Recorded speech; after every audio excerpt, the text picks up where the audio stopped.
It seems like nowadays every action movie has a weapons room scene. You know, where the hero goes to gear up for war? They enter a room and they open a secret panel in the wall or under the floor, and voila, there's a cache of weapons ready for any fight. And you know the scene, you guys especially, I can tell you, every guy in here can think of a movie where that scene has been shown, and maybe you're the kind of guy that was kind of drooling over those weapons. I don't think any of the women here were, probably not. The guys probably were just really excited about that scene where they see all those guns and hand grenades and maybe even rocket launchers and all the other stuff that are necessary for a real serious fight. Well, in our studies of 1 Peter, we've entered God's spiritual weapon room. God's weapon room. And so far in our study, we've seen three great weapons that are available to followers of Christ. And these weapons are more powerful than anything we see in any of the movies. They are unique and incomparable. Nothing on earth matches them. Instead of cold steel, gunpowder, and lead, we have living weapons. In chapter 1, verse 3, we saw the living hope of salvation through Jesus Christ. No weapon in the world can even come close to replicating the power of the resurrection of Jesus Christ. But there were more. In chapter 1, verses 23 through 25, we found the living word, which has an unlimited power to transform the lives of those who will consume it. It has the power to take lives that are messed up and destroyed and rebuild them and remake them into something new, something that is pleasing to God. Then in chapter 2 and verse 4, we saw the living stone, which is an immovable foundation to build our lives on so that we can stand strong as a special people of God. These are our weapons. These are the weapons of the believer, that we have them, we have access to them, and they are far better than anything in any human arsenal because they lead to eternity with God. Man's weapons are designed to destroy, to blow things up. God's are designed to redeem and to rebuild lives that have been broken and destroyed by sin. So when we think about these things, the living hope, the living word, and the living stone, do we think of them as weapons and look at them with the same kind of desire that we might have for the kind of weapons we see in the movies? Do we do that? Do we look at them in that light, with that same kind of desire or longing for them? Remember I said, guys will drool over those guns in those movies. Do we drool over these weapons that we have from God? I would hope so. I would hope so. And that's one of the things that we're trying to accomplish by this study of 1 Peter, is to get us to appreciate the things that God has done for us. So having been through the armory and loaded up with the powerful weapons of God, tonight we're going to kind of start the implementation phase of our study, as Peter begins describing and explaining how to use those weapons in our daily warfare against Satan and sin. Because what Peter is saying here in his letter is that we are at war. We are going to battle against Satan and the forces of evil, and these are the things that we need to go into that battle with, so that we can have victory, so that we can succeed, win over this. It's a daily warfare against Satan and sin, and it's an internal and external warfare. It begins with the war against the soul. Look in chapter 2 and verse 11. Beloved, I urge you as aliens and strangers to abstain from fleshly lusts, which wage war against the soul. They wage war against us, so there's an internal battle. And then in verse 12, keep your behavior excellent among the Gentiles, so that in the things in which they slander you as evildoers, they may, because of your good deeds, as they observe them, glorify God in the day of visitation. So you have the external enemy, and then you have the internal enemy, ourself, our fleshly self that tries to pursue things of this world. And then this ends there in chapter 5 of 1 Peter. Flip over to chapter 5. With the effort of Satan, kind of like a final last gasp or last warning here. Satan's going to come after you. Be ready to fight. Verses 8 and 9 of chapter 5, 1 Peter. Be of sober spirit, be on the alert. Your adversary, the devil, prowls around like a roaring lion, seeking someone to devour. But resist him, firm in your faith, knowing that the same experiences of suffering are being accomplished by your brethren who are in the world. And so we start off with this idea of battling against the fleshly lusts, and ending with Satan is going to try to destroy you. Satan is going to try to eat you up. And we'll talk about that a little bit tonight, and then especially though when we get to that text later on in our studies. Now, let's back up to 1 Peter chapter 2, verse 11. And this section here, we're going to break this broad section of chapter 2, 11 through chapter 5, 10, verse 9. And we're going to look at a smaller section of it. And of course, as you know, then we're going to look at a smaller section of that. Because we have a number of things here in the Bible. We have we're facing a war, facing a world that wants to conquer us. And so we have to look at it as sojourners. So we have to be ready for battle as sojourners on this earth. And we're doing this in front of a watching world. We have to be ready for battle as citizens in the kingdoms of this world, as well as in the kingdom of God, and as servants, and as spouses. And those are the four things that we'll be covering in the next few lessons. And we'll look at sojourners tonight here back in 1 Peter 2, verses 11 and 12. And that's what we're going to look at. Let's read the text again, 1 Peter 2, verses 11 and 12. Behold, beloved, I urge you as aliens and strangers to abstain from fleshly lusts which wage war against the soul. Keep your behavior excellent among the Gentiles, so that in the thing in which they slander you as evildoers, they may, because of your good deeds, as they observe them, glorify God in the day of visitation. Now let's talk a little bit about this idea of sojourners. And we spent some time already looking at this, going back to chapter 1, and in verse 1, he says to those who reside as aliens, and it's the same word there in chapter 1, verse 1, as we see here in 2:11. It's the idea of aliens or sojourners, as the some versions read, and it's the idea of someone who lives in a land that is not their home, not their own. It's a pilgrim or an immigrant. And it's the idea of, and as we see it in the news today, it's people who are coming to this country or go to another country that is not their home. And what he's saying is here that Christians are aliens. We live in a world that is not our home. And he says, he adds to the text here in verse 11, the idea of pilgrims, which is a short-term idea of a tourist. So you have the idea of a pilgrim or an alien who comes and he immigrates in and wants to live there. And then the tourist or the pilgrim is somebody who comes by and goes on a visit and travels through, but knows that it's not their home. Both words are describing the idea of us recognizing this world is not our home. We don't live here permanently. Now, I think I mentioned before about the phrase, the idea, buy your permanent, your forever home. No, any home on earth is not our forever home. Now, we may live in it all of our lives, but eventually we're going to leave that home behind. It will not go with us, and we will not stay there forever. In fact, it's interesting, you go back into Genesis 23, verse 4. I've got it on the PowerPoint, so you don't have to spend time looking back there. But Genesis 23 and verse 4, when Sarah died, Abraham had to buy land to bury her. It says in verse 4, then Abraham rose from before his dead, that's Sarah, and spoke to the sons of Heth, saying, I am a stranger and a sojourner among you. But here's the thing. Abraham had been living there 60 years in the area, and in that area for many decades. He'd been there for a long time as far as we're concerned. But Abraham recognized that he's just a stranger. He's just a sojourner. He's just a part-time liver in this area in a place that is not his own. And that's because Abraham wasn't focused on the physical land. He was focused on a spiritual dwelling. He wasn't really concerned about how long he was living on this earth because he knew eventually he would leave. And that's why Hebrews writer says, it was mentioned in class this morning, by faith he lived as an alien in the land of promise, as in a foreign land, where he was looking for the city which has foundations, whose architect and builder is God. So he was looking ahead to eternity, to a home with God.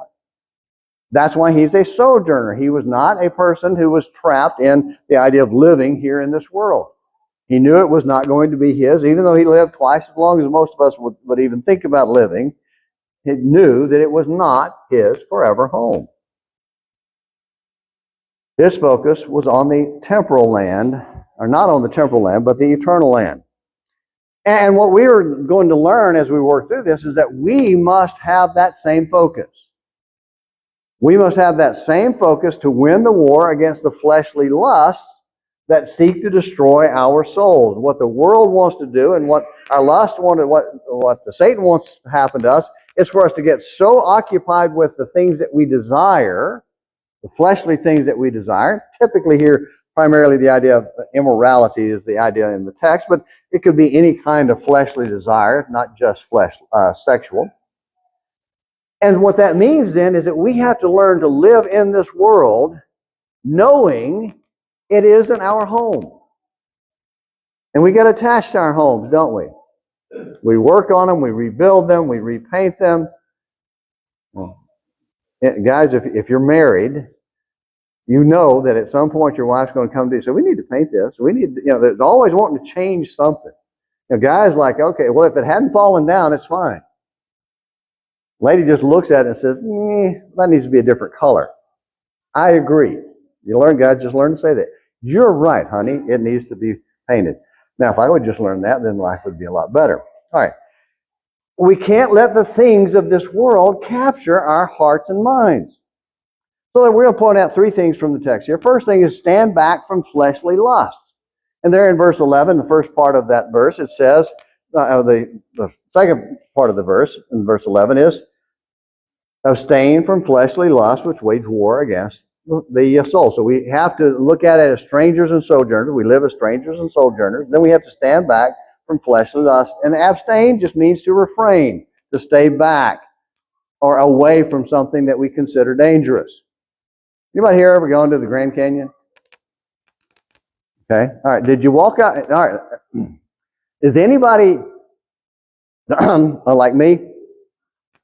Did you catch what I said? And comes up and stands on the edge and does that? Anybody? Okay. Well, I guess I'm kind of unique maybe that way.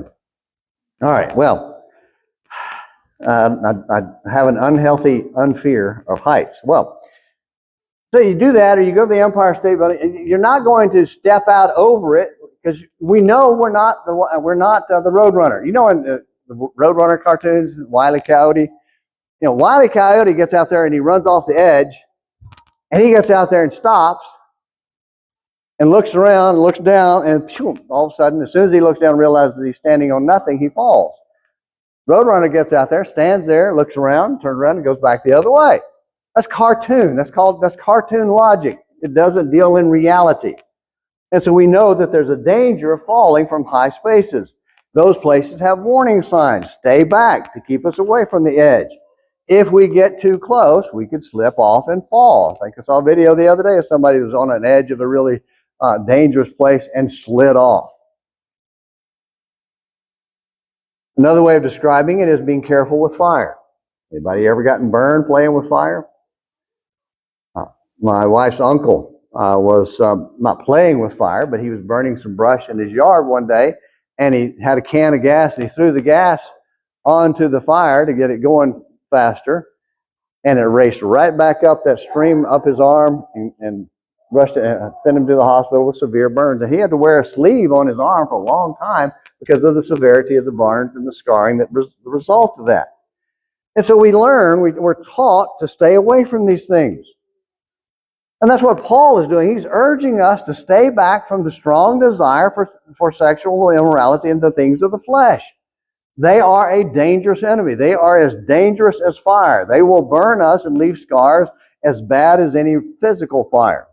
In chapter 4 and verse 2, he says we should no longer live in the fleshly lust, but abstain, but instead live for the will of God. Verse 2, so as to live, we're to follow the example of Christ, so as to live the rest of the time in the flesh, no longer for the lust of men, but for the will of God. So we're to live for God instead of the things of this world.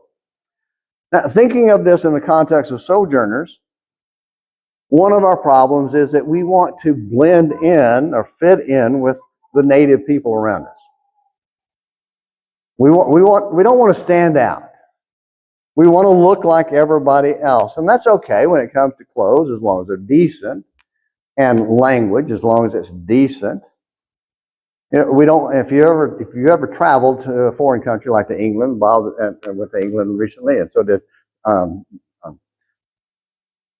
Terry and Becky. I had to go through the list, the alphabet to get to the names there. They went as well, and they were a different country. But when you were over there, did you wear a sign, "I'm an American tourist"? Look at me, look at me.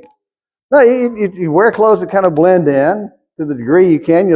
You try to speak the language. In England, it's easy, sorta. You open your mouth, they'll realize you're not from there. Especially, me being from Texas. When I was in England, it was obvious. I'm talking like this, and everybody's giving me that look because they know I'm not from that country. Well, anyway, we don't want to blend in with the world. And this is the problem, especially for young people.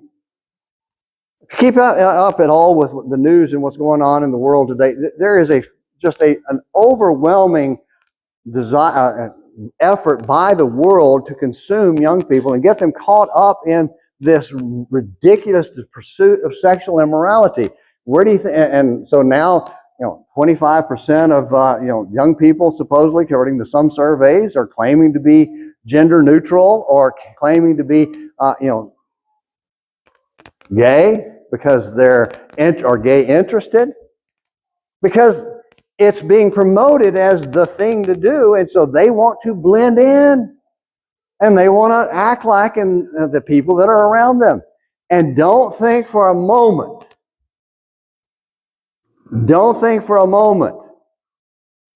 that it's not going on here in Litchfield. Social media is everywhere. There's not a bubble around Litchfield that keeps it out.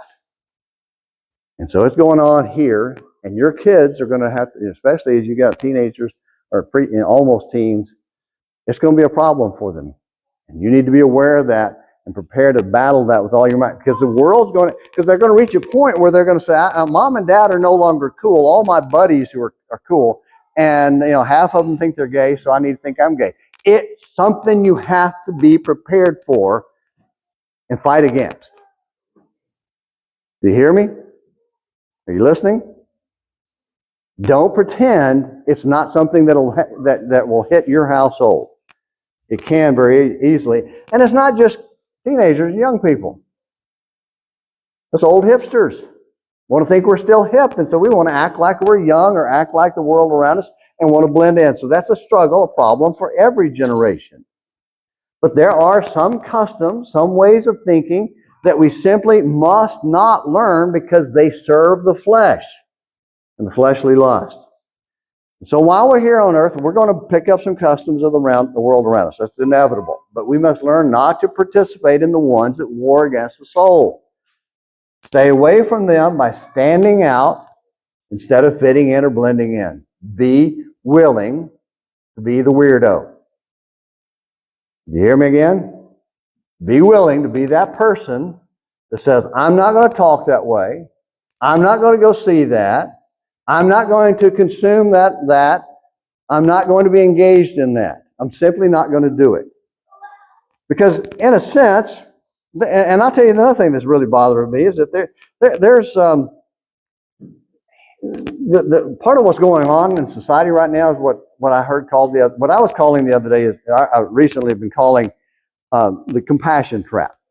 The compassion trap is this. Somebody's involved in some kind of sin and they've messed up their lives, but I feel so sorry for them that rather than trying to get them to stop it and turn their life around and go in the other direction and fix it, I just embrace them in love and sympathy and compassion. This last week I heard a better description, or better phrase, suicidal sympathy. Suicidal sympathy says that the world, that these folks that are pursuing all these fleshly lusts and are destroying their lives, we have to have sympathy for them even when they destroy our very culture and everything around us. And I think not only is it suicidal, it's sadistic. It's sadistic to say to someone who is a drug addict, oh, I feel so sorry for you. I'm sorry that these drugs are destroying your life. Here's a clean needle. so that you don't get some kind of disease. Oh, kill yourself with a drug, but don't get a disease from the dirty needle. That's sadistic. That's cruel. That's not godly. That's not loving. But we've got brethren that are just spewing this stuff out of this suicidal, sadistic sympathy. We have to be aware of that. We must stay away from that. Because Satan, well, let me back up. Warfare has one goal. When you go to war, when a country goes to war, it has one goal: conquest, victory. And it uses two tactics: break things and kill people. That's what an army does. That's what the Air Force does. Its job is to break things and kill people, or be so good at it that nobody wants to pick a fight with you because they don't want you breaking their things and killing their people. Satan has one goal: conquest, victory over your soul and the soul of every single human being. And he will happily break everything in your life, including your soul, and destroy you, kill you, to do it. He doesn't offer these things, these fleshly lusts, out of a desire to make you happy. That's not what his purpose is. Paul describes the power of the flesh as a force that is almost personal in its effort to capture us. In Romans chapter 7, verses 22 and 23 says this: I delight in the law of God after the inward man. So there's a part of me on the inside that wants to do what God says. But I see a different law in my members. That's just another part of himself, warring against the law of my mind and bringing me into captivity under the law of sin which is in my members. So it's almost like it has person. It's not a real person, but it's so powerful. The desires and the fleshly lust are so powerful, it's almost as if they have real personhood and identity, personal identity. That's the goal. That's the desire, to destroy us. We must not let it succeed. And this is our daily internal battle against the power of the flesh. They're far more dangerous than the cliff of the Grand Canyon, or the falling off the Empire State Building, or the edge of or the fire pit. Because, and that's probably fire pit's a better description, because, well, except for me, everybody else is smart enough to know that it's not smart to get on the edge of the cliff. But a fire pit, all of us stand around a fire pit and maybe get a stick and poke and get a little too close to the fire, poking around in it, because we think we're in control. Not necessarily. Stay away in order to live and not be harmed or damaged. We'll stand back from lust. And the last thing is stand out in daily living, and that's verse 12. Let's go back to 1 Peter 2, verse 12. Keep your behavior excellent among the Gentiles, so that in the thing which they slander you as evildoers, they may, because of your good works, as they observe them, glorify God in the day of visitation. And this gets to the why. Because it's a higher purpose than not just harming ourselves or anybody else. It's about not plunging. It's more than just about not plunging to death or getting burned up. It's about setting the right example for the watching world, because the world is watching us. The world is watching us, and we're watching the world, and too often trying to become like the world. And what we need to be doing is we need to be showing the world, all right, you want to know how to live? You don't do drugs. You don't have immoral. You don't sleep around. You go to work, keep your nose clean, and you serve God. You do the will of God.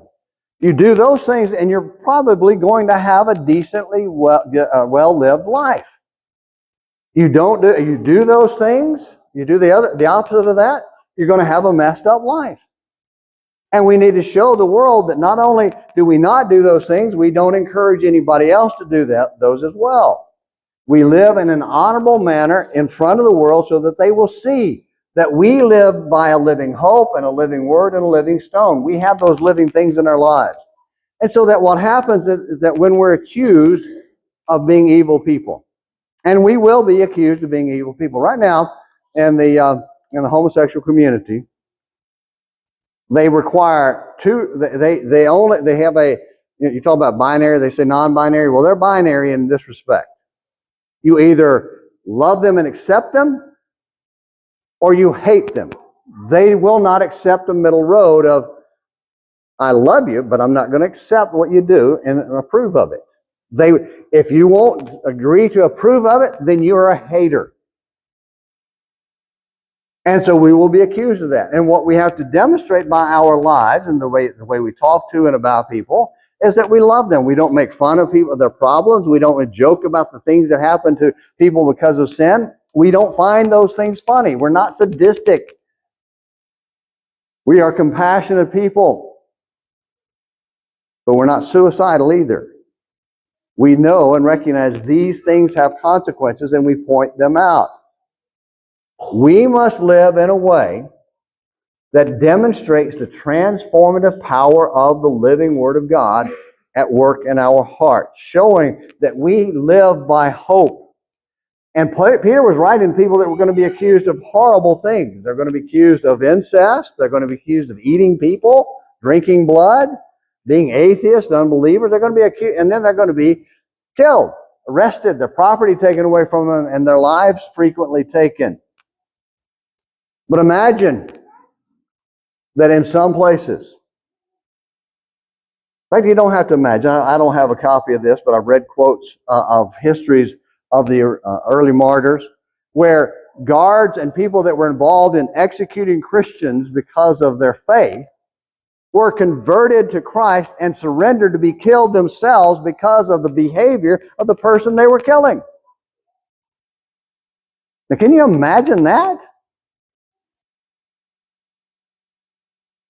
The temptation would be, well, maybe God will forgive me, but I'm not going to die. Their behavior changed people's hearts and minds. So think about it. If you were being accused of being a Christian, the first thing would be, would there be enough evidence to prove you, to convict you?